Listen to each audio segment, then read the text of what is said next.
الرحمن الرحیم اللہم صلی علی سیدنا محمد وعلی آل سیدنا محمد وبارک وسلم رب اشرح لی صدری ویسر لی امری واحلل عقدۃ من لسانی یفقهوا قولی آمین یا رب العالمین۔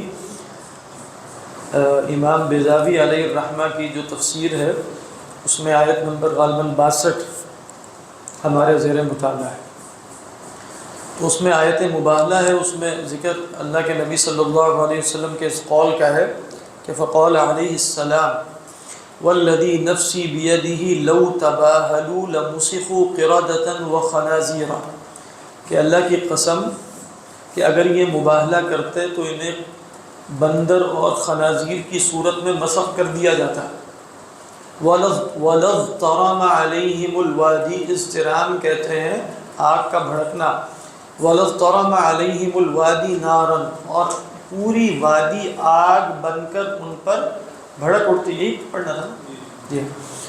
وَلَسْتَأْصَلَ اللَّهُ نَجْرَانَ وَأَهْلَهُ، استئصال کس کو کہتے ہیں؟ جڑ سے نکال دینا، اور اللہ تعالیٰ نجران اور اس کے رہنے والوں کو جڑ سے اکھاڑ دیتا۔ ہم بھی لفظ بولتے ہیں عذاب استئصال۔ اور فرمایا حتی الطیر علی الشجر، یہاں تک کہ درختوں پر پرندے بھی ہلاک کر دیے جاتے ہیں۔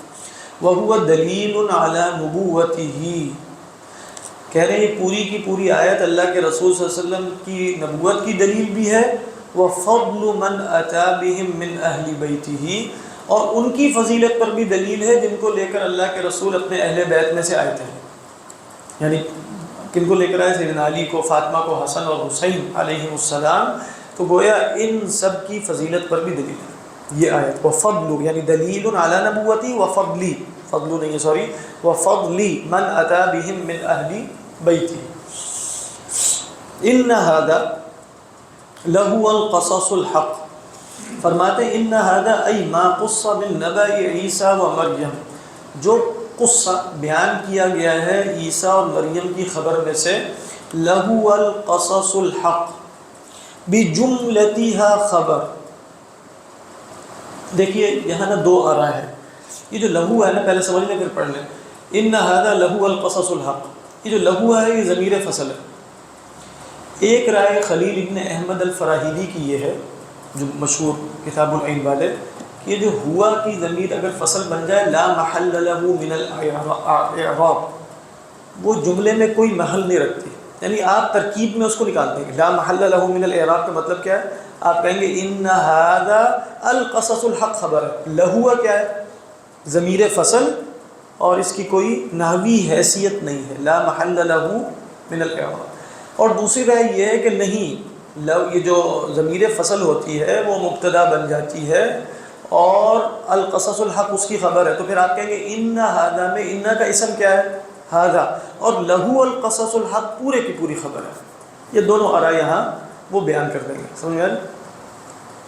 کہہ رہے ہیں لہو القصص الحق بجملتها خبر ان، ٹھیک ہے، یہ پورے کا پورا جملہ کیا ہے؟ یہ خبر ان، او ہوا، یا پھر ہم کہیں گے ہوا کی ضمیر لہو میں فصل، یہ فصل ہے، یفید ان ما ذکرہ فی شأن عیسیٰ و مریم حق دون ما ذکروہ وما بعدہ خبر۔ کہہ رہے ہیں یہ جو ضمیر آ رہی ہے ہوا فصل ہے، اس کا فائدہ یہ ہے کہ بھئی جو ذکر کیا گیا ہے نا حضرت عیسیٰ علیہ السلام اور مریم علیہ السلام کی شان میں، ان کے معاملے کے متعلق وہی حق ہے، اور وہ حق نہیں ہے جو انہوں نے ذکر کیا ہے، اور اس کے بعد جو ہے وہ خبر ہے، یعنی ہوا خبر نہیں ہے، ہوا کیا ہے؟ فصل ہے بس، اور القصص الحق کیا ہے؟ وہ خبر ہے، سمجھ میں؟ یا تو پورے کی پورا جملہ ہی خبر ہوگا، یا خبر کیا بنے گا؟ القصص الحق، اور بیچ میں ہوا ضمیر فصل ہے جو فائدہ کیا دے رہی ہے کہ جو مذکور ہے نا ما قبل حضرت عیسیٰ کے بارے میں اور مریم علیہ السلام کے بارے میں وہی حق ہے، اس کے سوا کچھ حق نہیں۔ دونوں صورتوں میں ترجمہ ایک ہی بنتا ہے، ان ھذا لہو القصص الحق۔ اس کے بعد ایک اور مسئلہ وہ بھی دیکھیں، واللام دخلت فیہ لأنہ اقرب الی المبتدا من الخبر واصلها ان تدخل علی المبتدا۔ حضرات یہ جو لام ہوتا ہے نا، لام تاکید، یہ لام تاکید مبتدا پر آتا ہے یا خبر پہ؟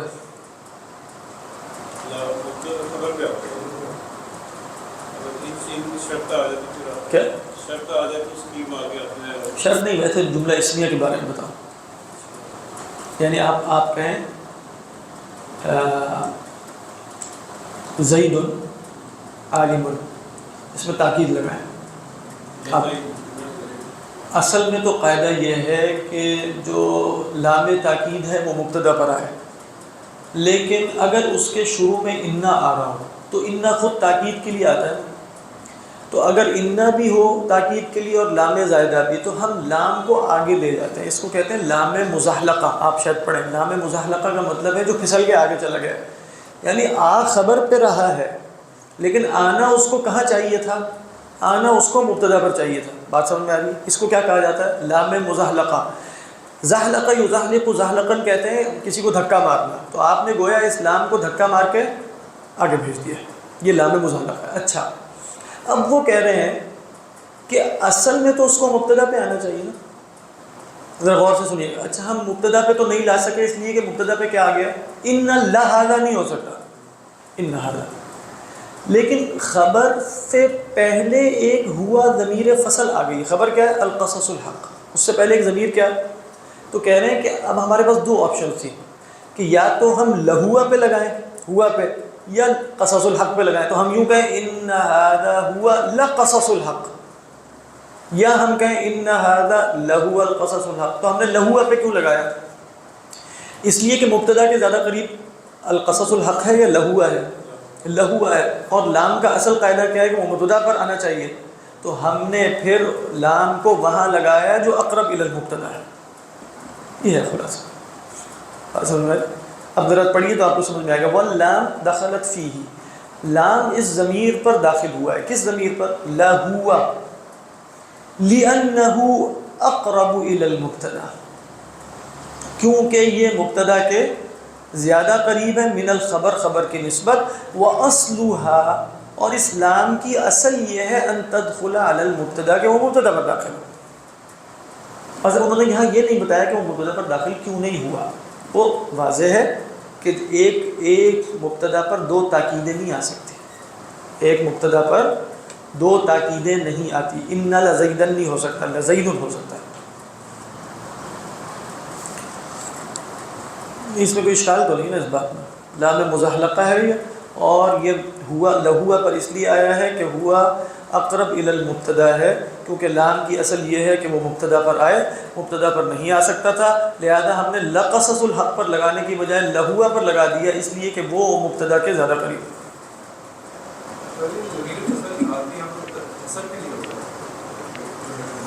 حصر کے لیے بھی ہو سکتا ہے. ایک ہوتا ہے جس کو آپ تخصیص کہتے ہیں، بس خاص کرنا. یعنی یہاں یہ نہیں ہے کہ ان ھذا لہو القصص الحق کا مطلب ہے کہ اس کے سوا کوئی قصہ حق نہیں ہو سکتا. تخصیص کا مطلب یہ جو 5 قصے بتا رہے ہیں نا یہ لوگ، ان میں یہی حق ہے. اس کو آپ قصر اضافی بھی کہہ سکتے ہیں، قصر حقیقی نہیں ہے. قصر اضافی کا مطلب کیا ہوتا ہے؟ ریلیٹیو ہے ان 5 کے اعتبار سے. قصر حقیقی اگر ہو تو وہ یہاں نہیں لیا جا سکتا. وہ کیوں لیا جا سکتا؟ پھر آپ کہیں گے کہ ان ھذا لہو، سچا قصہ دنیا میں بس یہی ہے. ہم تو یہ نہیں سمجھتے، اس کے سوا بھی بڑے قصے ہیں. نحن نقص علیک احسن القصص. تو ہم کہیں گے جیسے آپ کہیں نا زید ہی عالم ہے، اس کا مطلب یہ ہے کہ 5 آدمی جو بیٹھے ہیں اس کمرے میں، ان کی نسبت سے زید ہی عالم. تو یہ حصر کون سا؟ یہ حصر اضافی ہے، نہ کہ حصر حقیقی. تو یہاں حصر اضافی، اس کو آپ تخصیص بھی کہہ سکتے ہیں. تخصیص کا کیا مطلب ہے؟ 5 لوگوں میں علم کے اعتبار سے خاص کون ہے؟ زید. کس کے معنی؟ ہاں، وہ احترازی جو ہوتا ہے نا، وہ جیسے عموماً ہم استعمال کرتے ہیں صفت کے لیے. یعنی جو قید ہوتی ہے نا، قید، وہ قید مرکب اضافی کی صورت میں بھی ہو سکتی ہے، صفت موصول کی صورت میں بھی ہو سکتی ہے. وہ قید کبھی واقعی ہوتی ہے اور کبھی احترازی ہوتی ہے. اب وہ واقعی کا مطلب تو ہے کہ امر واقعہ میں ایسا ہے. احترازی کا مطلب یہ ہے کہ اس کو پیش نظر رکھو. یعنی اگر آپ کہیں یہ سب، آپ کلاس میں کہیں اچھے بچوں کو ٹافیاں بانٹ دو، مونٹیسری میں اچھے بچوں کو ٹافیاں بانٹ دو، تو ایک مطلب یہ ہو سکتا ہے کہ ان میں سے اچھے بچوں کو تلاش کرو اور ٹافیاں بانٹ دو. اور ایک یہ ہے کہ ہم میں سب کو اچھا بچہ کہہ رہا ہوں. یہ قید واقعی ہے. احترازی کیا ہوگا کہ صرف اچھے بچوں کو ٹافی دے دو. تو وہ اس کا تعلق حسر سے نہیں ہے، اس کا تعلق جیسے ایک حکم سے ہوتا ہے کہ آپ نے یہ کام کرنا ہے، اس میں یہ بات پیش نظر رکھی جائے گی کہ اس قید کو ملحوظ خاطر رکھنا ہے یا نہیں رکھنا۔ اس کے بعد فرمایا کہ وَمَا مِنْ إِلَٰهٍ إِلَّا اللَّهُ، اللہ کے سوا کوئی الہ نہیں۔ صرح فیہ بمن المزیدہ للاستغراق، کہہ رہے ہیں یہ جو فرمایا وما من الہ، بات ہے نفی کے سیاق میں یہ من مزیدہ آ گیا نا، زائدہ، للاستغراق، استغراق کے لیے۔ جیسے میں کئی دفعہ عرض کر چکا کہ آپ اگر کہیں ما جاءنی رجل، اس کا معنی بھی یہی ہے کہ میرے پاس کوئی بندہ نہیں آیا، لیکن اگر آپ اس میں مزید استغراق پیدا کرنا چاہتے ہیں تو آپ کہیں گے ما جاءنی من رجل، تو یہ من ہے زائدہ، لیکن اس سے فائدہ کیا حاصل ہو رہا ہے؟ اس میں جتنا عموم اس میں حاصل ہوا ہے اتنا عموم ما جاءنی رجل میں نہیں تھا۔ تو اگر اللہ اس طرح فرمائے کہ وما الالہ الا اللہ، من نہ کہیں تو پھر بھی بات تو وہی بنے گی لا الہ الا اللہ، لیکن جب فرمایا وما من الہ تو استغراق ہو گیا، تو فرمایا وما من الہ الا اللہ، صرح فیہ بمن، اس میں تصریح کی ہے من مزیدہ کی، للاستغراق کیوں ہے یہاں کیوں کیا گیا؟ تأکیدا للرد علی النصارى فی تثلیثہم، تاکہ نصارہ پر ان کی تثلیث میں رد مؤکد ہو جائے، تاکیدی ہو جائے۔ وَإِنَّ اللَّهَ لَهُوَ الْعَزِيزُ الْحَكِيمُ لَا أَحَدَ سِوَاهُ يُسَاوِيهِ فِي الْقُدْرَةِ التَّامَّةِ وَالْحِكْمَةِ الْبَالِغَةِ لِيُشَارِكَهُ فِي الْأُلُوهِيَّةِ، کوئی بھی اس کے سوا مساوی نہیں ہے قدرت تامہ اور حکمت بالغہ میں اللہ کے کہ اس کے ساتھ مشارکت فی الالوہیہ کرے۔ فَإِن تَوَلَّوْا فَإِنَّ اللَّهَ عَلِيمٌ بِالْمُفْسِدِينَ وَعِيدٌ لَهُمْ وَوَضَعَ الْمَظْهَرَ مَوْضِعَ الْمُضْمَرِ۔ دیکھیں یہ قرآن مجید میں آپ جا بجا پڑھیں گے اور یہ بلاغت میں بھی بہت استعمال ہوتا ہے، اس کو کہتے ہیں اظہار المضمر، اظہار المضمر، یعنی آنی ضمیر چاہیے تھی، آپ ضمیر نہیں لے کر آتے، اس میں ظاہر لے آتے۔ یعنی مثال کے طور پہ میں کہوں زید کو پانی دو، اس کے بعد میں کہوں زید کو یہ، آپ کہیں گے بھئی ایک دفعہ ناؤن آ گیا تو پروناؤن سے کام چل جائے گا، ایسے ہی ہوتا ہے نا، ضمیر لے آتے ہیں آپ اس کی جگہ۔ تو اگر آپ نہیں لا رہے اور بولے ہی چلے جا رہے ہیں زید زید، یا تو آپ کو زبان نہیں آتی یا آپ کو بہت زیادہ آتی، یعنی تو احتمالات، یعنی یا تو آپ کو نہیں آتی یا آپ کو بہت آتی ہے کہ آپ ایک خاص نقطے کی وجہ سے زید کا لفظ بار بار اختیار کر رہے ہیں۔ تو اب یہاں کیا ضمیر آنی تھی جو اللہ نے ضمیر کی بجائے اس میں ظاہر لے کر آئے، یعنی فَإِن تَوَلَّوْا فَإِنَّ اللَّهَ عَلِيمٌ بِهِمْ، یہ ہو جانا چاہیے تھا نا، ان کی بات پہلے سے چل رہی ہے تو مفسدین کہنے کی ضرورت ہے، علیم بہم، اللہ ان سے واقف ہے، لیکن ضمیر کی بجائے اللہ ایک نام لے آئے ان کا، اس میں ظاہر لے آئے، وہ کیا ہے؟ المفسدین۔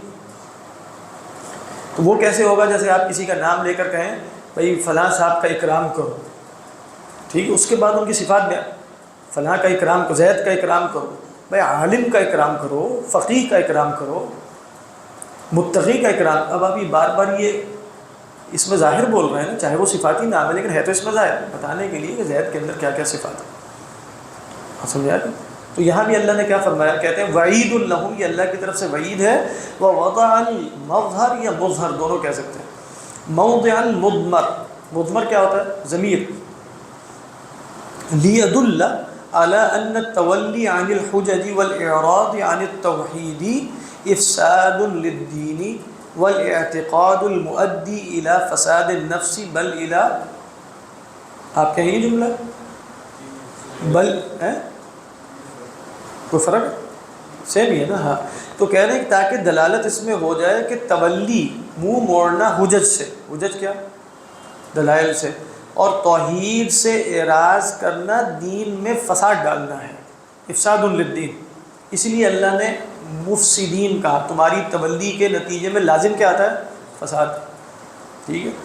اور کہتے ہیں کہ افساد للدین نہ صرف افساد ہے، والاعتقاد المؤدی الی فساد النفس بل الی فساد العالم، بلکہ یہ ایک ایسا اعتقاد ہے جو لے جاتا ہے فساد نفس اور فساد عالم کی طرف۔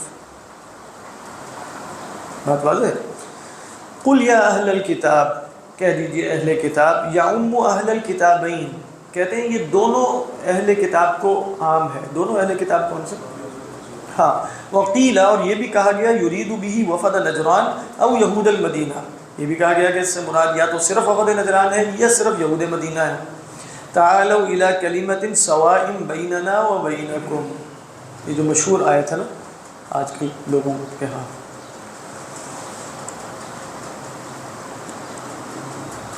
کہتے ہیں لا یختلف فیہا الرسل والکتب وتفسیرها ما بعدها. کلمہ سوا سے کیا مراد ہے؟ کہتے ہیں ایسا کلمہ سوا جس میں رسولوں اور کتابوں میں کوئی اختلاف نہیں ہے، اور اس کلمے کی تفسیر ما بعدها ہے. یہ جو اللہ نعبد ہے نا، یہ کیا ہے؟ یہ تفسیر ہے کس کی؟ کلمۃ سوا کی.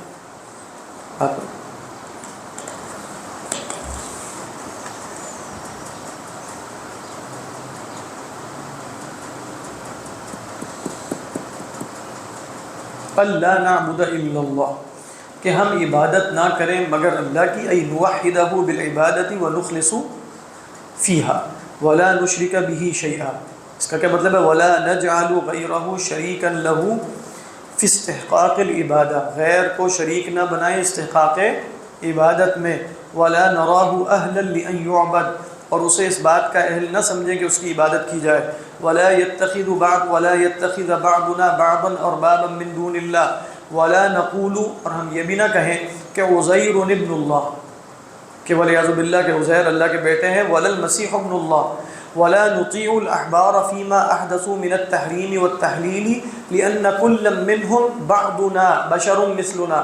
یہ کہہ رہے ہیں کہ ہم اپنے احبار کی بھی اطاعت نہ کریں ان چیزوں میں جو انہوں نے اپنی طرف سے تحریم اور تحلیل کے فیصلے جاری کیے. احدثوا من التحریم والتحلیل، کیوں؟ لأن كل منهم، یہ سب کے سب جو ہے نا، عزیر ہو، مسیح ہو، احبار ہو، سب کے سب کل منهم بعضنا، یہ سب ہمارا بعض ہی ہے نا، انسانوں میں سے ہی. بشر مثلنا، ہمارے جیسے انسان. بعض کا لفظ یہاں کیوں اختیار کیا؟ کیونکہ اللہ نے فرمایا تھا ولا يتخذ بعضنا بعضا. تو کہتے ہیں اگر تم عیسیٰ علیہ السلام کو بھی بناؤ گے وہ بھی بعض ہی ہیں، احبار کو بناؤ گے وہ بھی کیا ہیں؟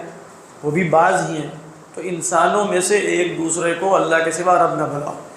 یہ وہ مشہور آیت ہے، آگے وہ روایت بھی نقل کی ہے اور وہ صحیح ہے کہ روی انہا لما نزلت اتخذوا احبارهم ورهبانهم اربابا من دون اللہ، کہ جب یہ آیت نازل ہوئی تو قال عدی بن حاتم، عدی بن حاتم نے کہا ما کننا نعبدهم یا رسول اللہ، اللہ کے رسول ہم احبار اور رہبان کی عبادت تو نہیں کرتے تھے. آپ نے فرمایا الیس کانوا یحلون لکم ویحرمون فتأخذون بقولہم، کیا وہ اپنی طرف سے حلال و حرام نہیں کرتے تھے اور تم ان کے قول کو اختیار کر لیتے تھے؟ قال نعم، تو جواب ملا کہ ہاں یہ تو کرتے تھے. تو آپ نے فرمایا قال ہوا ذاک، فرمایا یہی تو ہے. ہوا ذاک سے مراد ہے یہی وہ ہے، یعنی یہی ان کی عبادت کرنا ہے. اس سے کیا مراد ہے کہ شریعت کا اختیار کسی کو دے دیا. جیسے جی پوپ صاحب ہے نا، پوپ جو ہوتے ہیں ان کے پاس اختیار ہوتا ہے، یہ اختیار وہ ڈیوائن رائٹ ان کے پاس ہے کہ وہ جیسے شریعت بھی بنا سکتے ہیں. سمجھ میں آ رہی ہے کہ وہ قانون اپنی طرف سے دے سکتے ہیں اور ان کا دیا ہوا قانون خدا کا قانون سمجھا جائے گا. یہ اختیار اگر کسی کو دے دیا جائے تو یہ خدا بنا، سیدھی بات ہے، خدا بنا. یہ اختیار کسی کے پاس نہیں. اصل میں قریب قریب ہی، یعنی اصل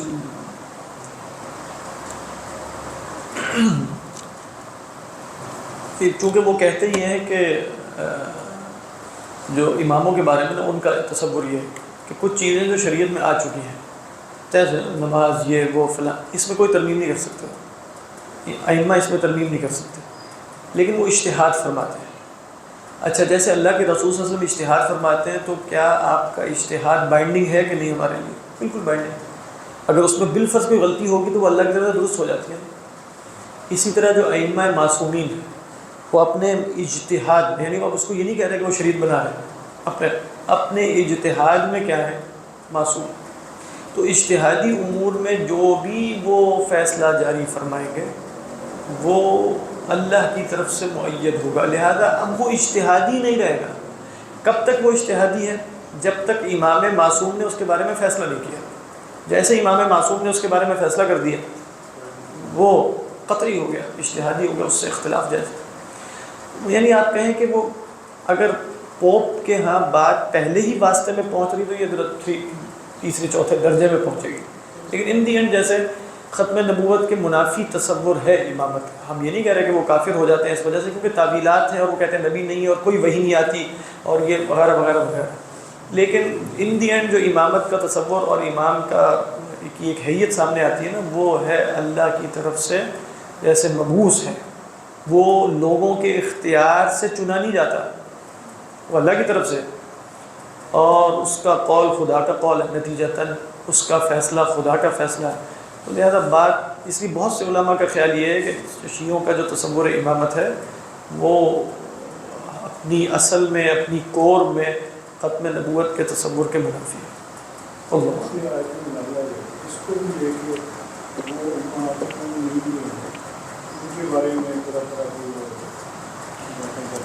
اصل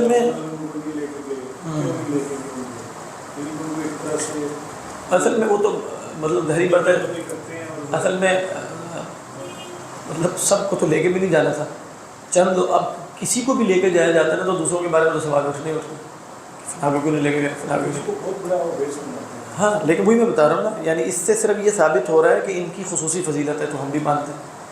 کسی کی خصوصی فضیلت ثابت ہونے سے کیا دوسروں کی توہین ثابت ہو جاتی ہے؟ اصل مسئلہ یہ ہے. یعنی آپ کہیں اللہ تعالیٰ نے حضرت موسیٰ سے کلام کیا ہے دنیا میں صرف، کسی اور نبی سے نہیں کیا. اس کا کیا مطلب؟ اب آپ سوال اٹھائیں کسی اور سے کیوں نہیں کیا، اس کا مطلب ہے وہ نبی نہیں ہے. اس کا مطلب یہ ہے کہ نعوذ باللہ وہ ایسے ہیں. اور ہم کہیں گے کہ کس قسم کی باتیں کرو، زیادہ سے زیادہ یہ کہو کہ حضرت موسیٰ کی خصوصی فضیلت ہے. اور اس خصوصی فضیلت سے کیا کلی فضیلت لازم آ جاتی ہے؟ کلی بھی لازم نہیں آتی. زیادہ سے زیادہ کیا لازم آتا ہے؟ اس مسئلے میں ان کو فضیلت حاصل ہے. ہاں اس میں اہل سنت کے کوئی اہل بیت دشمن تھوڑی ہے کہ ہمیں کوئی مسئلہ ہو اس سے. ہم تو کہیں گے بالکل ان کی خصوصی فضیلت. لیکن اگر اس سے یہ استدلال کر کے دوسروں کی توہین کریں گے تو ہم کہیں گے غیر منطقی سی باتیں ہیں ساری کی ساری. ہم یوں کہہ دیں گے ان سے حضرت ابو بکر سے، ہم بھی ان سے ایسی باتیں کر لیں گے. ہم کہیں گے حضرت ابو بکر ہی کو نماز پڑھانے کو کیوں کہا، حضرت علی کو کیوں نہیں کہا. مطلب دلیل کا جواب ہم فضول بات کا جواب فضول بات سے ہی دیں گے. یعنی ہم کہیں گے اس کا مطلب کیا ہے؟ اس کا مطلب نعوذ باللہ یہ تو نہیں ہے کہ حضرت علی مرتد تو نہیں ہو گیا تھا اس وقت، ان کو امامت کے لیے کھڑا نہیں کیا. اس کا مطلب یہ تو نہیں ہے کہ اللہ کے نبی صلی اللہ علیہ وسلم کو وحی کے ذریعے ان کے بارے میں کچھ بتا دیا. سب غلط باتیں ہیں، ہمیں پتہ ہے یہ سب غلط باتیں ہیں. لیکن اگر ہم اس طرح کہنا شروع کر دیں تو پھر، کیونکہ یہ بات تو تواتر میں ثابت ہے کہ حضرت علی نے نماز نہیں پڑھائی تھی، اللہ کے رسول نے حضرت ابو بکر کو کھڑا کیا مرض الموت میں. اب یہ بہت بڑی بات ہے نا، اب وہ الٹی سیدھی باتیں شروع کرتے ہیں. اہل بیت میں سے امہات کو کیسے نکال سکتے ہیں؟ اہل بیت کا امہات المؤمنین کے اہل بیت میں ہونا تو نص قرآنی سے ثابت ہے. یہ سب چیزیں جو ہم بیان کر رہے ہیں نا یہ خبر واحد ہے. یعنی امہات المؤمنین نص قرآنی جس میں کوئی شک نہیں ہو سکتا اس کی روح سے اہل بیت میں ہے. لہذا یہ بات ذہن میں رکھیے، ان حضرات کا جو سب یعنی یقیناً اللہ کے برگزیدہ لوگوں میں سے ان سب کا اہل بیت میں ہونا ضمنی ہے ہمارے اصول فقہ کے اعتبار سے، اور امہات المؤمنین کے اہل بیت میں سے ہونا قطعی اور یقینی ہے. قطعی اور یقینی ہے کیونکہ اہل بیت اللہ میاں نے اہل بیت بیوی ہی کو کہا ہے قرآن مجید میں جہاں بھی کہا ہے، اور امہات المؤمنین کو بھی کہا ہے. ٹھیک ہے، باقی ہم کہیں گے یہ درجہ قرآن کا ہے. اب اللہ کے رسول صلی اللہ علیہ وسلم نے حدیث میں ان کو کہا ہے، وہ اس کا وہ کیا ہے، گویا امہات المؤمنین تو ہے ہی ہیں، اے اللہ ان کو بھی ایک خاص شرف عطا فرما اور ان کو میرے اہل بیت میں شمار فرما. یہ اللہ کے نبی ان کو ایک شرف دے رہے ہیں کیونکہ امہات المؤمنین کو یہ مل چکا ہے آلریڈی. انہوں نے فرمایا انتی اعلیٰ خیر، اللہ کے رسول نے تم تو پہلی خیر پر ہونا، یہی اس سے مراد ہے. انتی اعلیٰ، حضرت ام سلمہ نے کہا تو اللہ کے نبی نے فرمایا انتی اعلیٰ خیر. یعنی اگر یعنی کہنے کا مقصد یہ تھا کہ تم آلریڈی، تم تو ہو ہی ہو، تم اہل بیت میں، اہل بیت لغت کے اعتبار سے بیوی ہی کے لیے ہوتا ہے. یہ بات ذہن میں رکھیے گا. اہل بیت قرآن کی اصطلاح میں بھی اور عربوں کے ہاں بھی اگر کہا جائے گا نا گھر والی، یہ اہل بیت کا مطلب ہے گھر والی. اور اس سے خود پتہ چل رہا ہے کہ بیوی گھر والی ہوتی ہے، اہل بیت ہوتی ہے. مطلب یہ ہونا چاہیے اس کو، ایسا اہل بیت ہونا چاہیے. نہیں سیدھی بات ہے، اگر وہ بھی مرد کی طرح اتنا ہی ٹائم گھر سے باہر رہے گی تو وہ اہل بیت کیسے ہوگی؟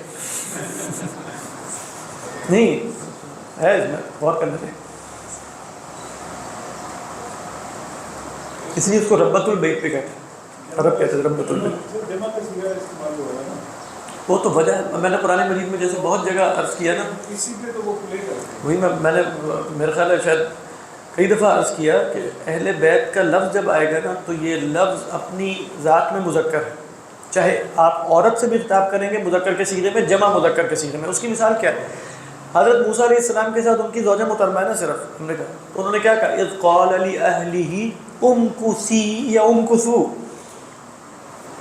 جمع مذکر کا صیغہ، اپنی بیوی سے کیا کہا، انتظار کرو میرا، کیونکہ اہل بیت جب بھی آ جائے گا اس کے لیے لفظ کیا بولا جائے گا، جمع مذکر۔ یہ عربی کا قاعدہ ہے نا، اب کیا کریں۔ اسی طرح آپ دیکھیں کہ حضرت سارہ سے کیا کہا، جب انہوں نے کہا کہ قالوا اتعجبین، کہ خطاب دیکھیں کس سے ہو رہا ہے، حضرت سارہ سے ہو رہا ہے، قالوا اتعجبین من امر اللہ رحمۃ اللہ وبرکاتہ علیکم اہل البیت، کیونکہ اب جب اہل البیت کہنا تھا تو علیکم ہی ہوگا، اسی لیے وہاں یہ ہے سارا خطاب ازواج محترمہ، وقرن فی بیوتکن ولا تبرجن تبرج الجاہلیۃ الاولی واقمن الصلاۃ وآتین الزکاۃ، سب خطاب چل رہا ہے نا، منت کا صیغہ، واطعن اللہ ورسولہ، آیت بھی مکمل نہیں ہو رہی، اسی آیت کا ٹکڑا ہے، انما یرید اللہ لیذھب عنکم الرجس اہل البیت آ گیا، تو اب جمع مذکر ہی آنا تھا، ویطہرکم تطہیرا، کیونکہ اہل بیت کے ساتھ یہ لفظ ہے، چاہے وہ ایک عورت ہو اس سے جمع مذکر کے صیغے میں خطاب کیا جاتا ہے۔ یہ اچھی بات ہے، جیسے کوئی کہے کہ کوئی اپنی بیوی سے اگر اردو میں جیسے کراچی والے لوگ ہوں یا احترام میں خطاب کیا جائے تو آپ کہیں گے کہ آپ اس طرح کریں، آپ اس طرح کریں، آپ اس طرح کریں، تو اب اس کا کیا مطلب ہے، کوئی 3 بیوی ہیں اس کی 4 ہیں، کیا ہے مطلب، ایک ہی بیوی سے خطاب ہو رہا ہے، لیکن وہ خطاب کا ایک اسلوب ہے، بات والا یہ سمپل سی بات ہے اس پر۔ اور آپ اگر اس طرح کہیں نا تو پھر قرآن کا کوئی اعتبار ہی نہیں رہ جاتا، یعنی آپ خود ہی سوچیں، آیت ایک ہی چل رہی ہے، پیچھے سے ساری بات، اور آگے بھی ابھی یہ بات ختم ہوئی نا، وہ یذھب عنکم الرجس اہل البیت ویطہرکم تطہیرا، اس کے واذکرن ما یتلی فی بیوتکن میں سارا خطاب اہل، بیچ میں آیت بھی پوری نہیں ہے، آیت کا ایک ٹکڑا ہے جس کا کوئی تعلق ما قبل ما بعد سے نہیں ہے، اور وہ ہے آیت کا حصہ، آپ کہیں تو یا تو انڈیپینڈنٹ آیت ہو، اور آیت بھی انڈیپینڈنٹ نہیں ہے، تو یہ تو جیسے بالکل ان لوگوں کا طریقہ عبادت ایسا ہی ہے، فضول سی بات ہے بالکل۔ تو اہل بیت میں ازواج مطہرات تو ہیں ہی ہیں، باقی کوئی ہے کہ نہیں وہ حدیث سے ثابت ہوتا ہے، اتنی سی بات ہے۔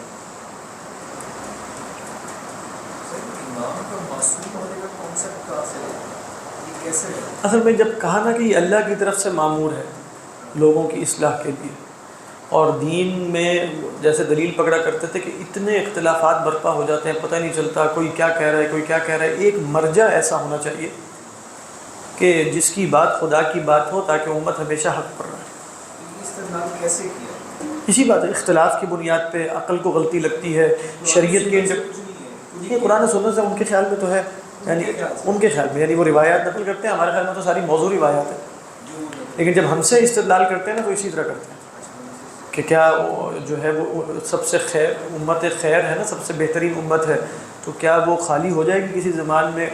ہم کہیں گے تمہارے بھی جو امام ہیں نا ان کو تو پتہ ہی کچھ نہیں 1000 سال سے، وہ جو سارے امام غزالی نے جواب دیے ہیں کہ جو سارے فوائد تم امام صاحب کے اپنے بیان کہتے تو وہ 1000 سال میں تو ہے ہی کوئی نہیں، بات تو تمہاری بھی وہیں ہو گئی، وہ غائب ہو گئے نا، ہم اسی کے انتظار میں ہیں کہ کب نکلیں گے کب نکلیں گے، تو وہ جو سارے فوائد تھے وہ تو حاصل ہو ہی نہیں۔